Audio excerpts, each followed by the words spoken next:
우리가 인생을 살아가면서 끝없이 경건을 추구할 수 있는 채널을 가지고 있다고 하는 것은 정말 복된 일이 아닌가 싶습니다. 새벽 경건회를 통해서 우리가 잠언 말씀을 또 성경의 각 권 말씀을 우리가 택해서 상고하고 묵상할 수 있다는 것은 굉장히 큰 영적 유익이 우리에게 있다고 생각해요. 한 주간의 일상을 마무리하는 4월 8일 금요일 새벽입니다. 오늘은 잠언 10장 말씀인데요. 오늘 잠언 10장 말씀을 가지고 하나님의 성품을 드러내는 삶, 하나님의 성품을 드러내는 삶이라는 제목으로 하나님의 말씀을 함께 상고합니다. 잠언의 두 번째 부분이 시작됐어요. 10장부터 22장까지 잠언의 두 번째 부분인데요. 이 부분에서는 간결하게 하나님의 말씀의 가르침과 훈계를 그렇게 제공해 주고 있습니다.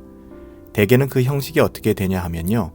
무엇이 무엇보다 낫다, 무엇이 무엇보다 유익하다 이런 식으로 비교를 통해서 성경적 가치, 하나님의 뜻을 드러내고 있어요.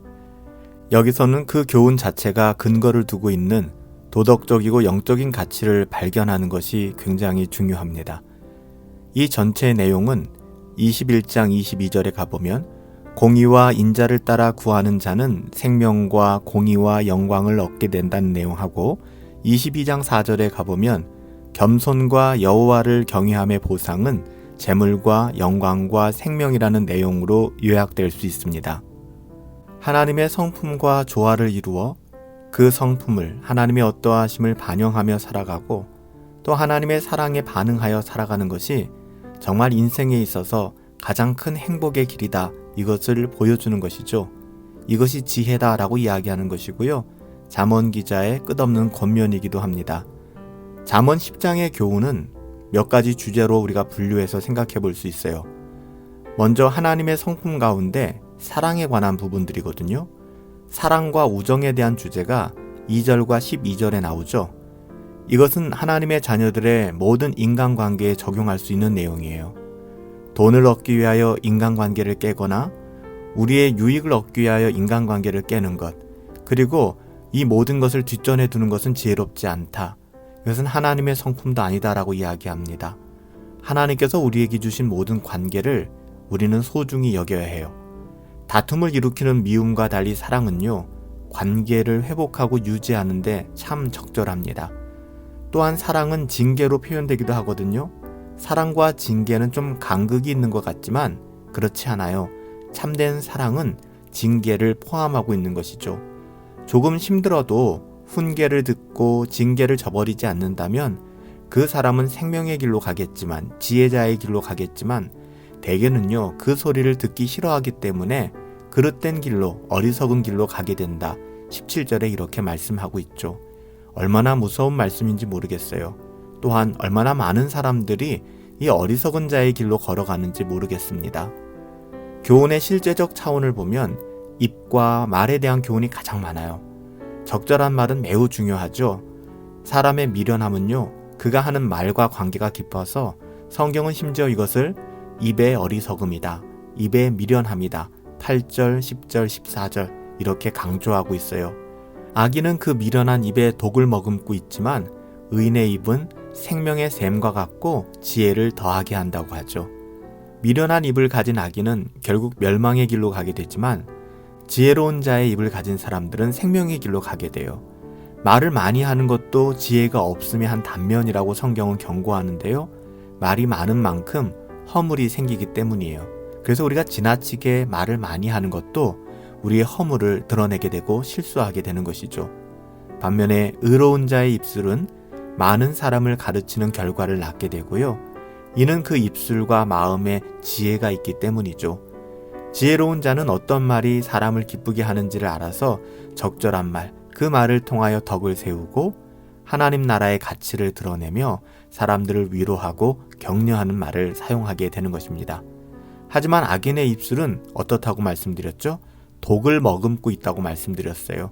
사람들을 세우기보다는 해롭게 하는 결과를 만들어내죠. 당장 그 말이 달콤하고 위로가 될지 모르겠지만 궁극적으로는 그 영혼을 해롭게 하는 결과를 만들어내고요. 그 마음에 미움이 가득하기 때문에 그것을 감추기 위해 끝없이 거짓말쟁이가 될 수밖에 없다. 이렇게 18절에 기록하고 있죠.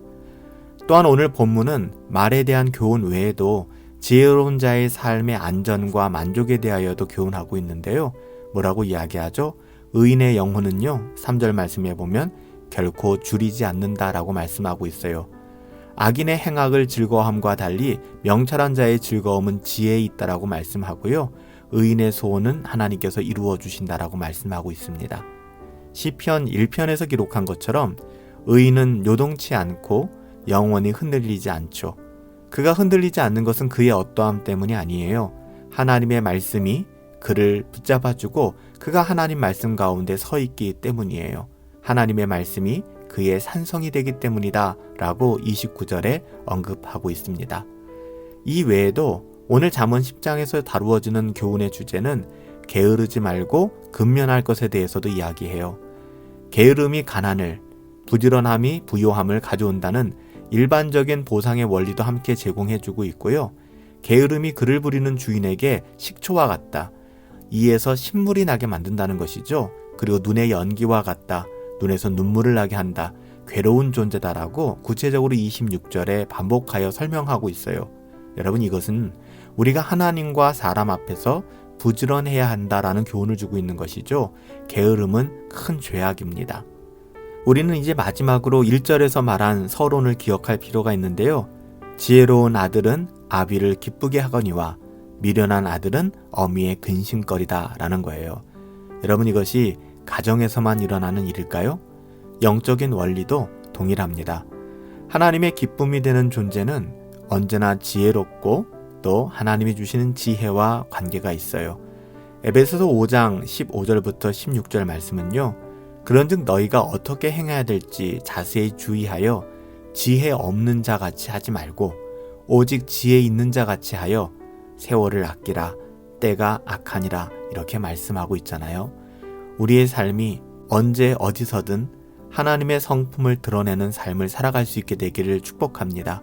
어리석은 자의 길이 아니라 지혜 있는 자, 하나님의 지혜와 명철이 우리의 영혼을 주장하여 오늘도 하나님의 자녀다운 삶을 살아낼 수 있게 되기를 예수님의 이름으로 축복합니다. 살아계신 아버지 하나님, 하나님께서 주신 지혜를 삶 가운데 성품과 태도와 행동을 통해 드러나게 하사 하나님의 기쁨이 되기를 간절히 원합니다. 무엇보다도 저희의 입술을 주장하여 주사 말로 실수하지 않게 하여 주시고 말로 죄악의 길로 걸어가지 아니하도록 하나님 우리의 입술을 지켜주시옵소서. 저의 입술과 모든 말로 하나님을 영화롭게 하기를 간절히 소원하옵고 존귀하신 예수님의 이름으로 기도하옵나이다. 아멘. 우리의 모든 일상이 하나님의 성품을 드러낼 수 있었으면 좋겠습니다. 지혜로운 자, 우둔한 자의 길이 아니라 하나님의 지혜를 따라 걸어갈 수 있는 저와 여러분들 되시기를 예수님의 이름으로 축복합니다. 오늘도 성령으로 충만하시고 주 예수 그리스도와 함께 은혜의 길 안에서 승리합시다.